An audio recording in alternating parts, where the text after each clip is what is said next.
Di sebuah kerajaan yang makmur, tinggal seorang raja yang sangat kaya dan berkuasa. Raja ini memiliki seorang anak laki-laki bernama Prabu Arya, yang sejak kecil tumbuh menjadi anak yang sangat sombong.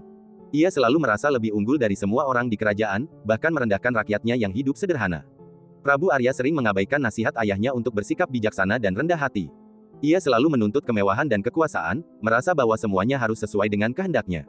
Di istana, ia memperlakukan pelayan dan prajurit dengan kasar dan sering menghina mereka. Suatu hari, Prabu Arya pergi berkeliling kerajaan untuk menunjukkan kekuasaannya. Ia bertemu dengan seorang petani tua yang sedang bekerja di ladang. Prabu Arya dengan sinis menghina petani itu, mengatakan bahwa orang sepertinya tidak layak hidup di dunia yang penuh kemewahan ini. Namun, petani itu hanya tersenyum dan berkata, "Anakku, meskipun aku miskin, aku kaya dengan kebahagiaan dan ketenangan hati. Suatu hari, kamu akan memahami bahwa kekayaan sejati tidak hanya terletak pada emas dan tahta, tetapi juga pada kebijaksanaan dan rendah hati." Prabu Arya tertawa mengejek dan pergi tanpa memikirkan kata-kata petani tersebut. Beberapa tahun berlalu, dan Prabu Arya semakin sombong. Namun, tak lama setelah itu, kerajaan mereka dilanda krisis besar. Persediaan makanan menipis, dan rakyat mulai menderita. Raja yang bijaksana pun jatuh sakit karena stres menghadapi masalah kerajaan. Melihat kondisi ini, Prabu Arya akhirnya diangkat sebagai pemimpin sementara. Namun, kekuasaannya justru membuat keadaan semakin buruk. Ia tidak tahu bagaimana mengelola kerajaan dengan bijak, dan rakyat mulai memberontak.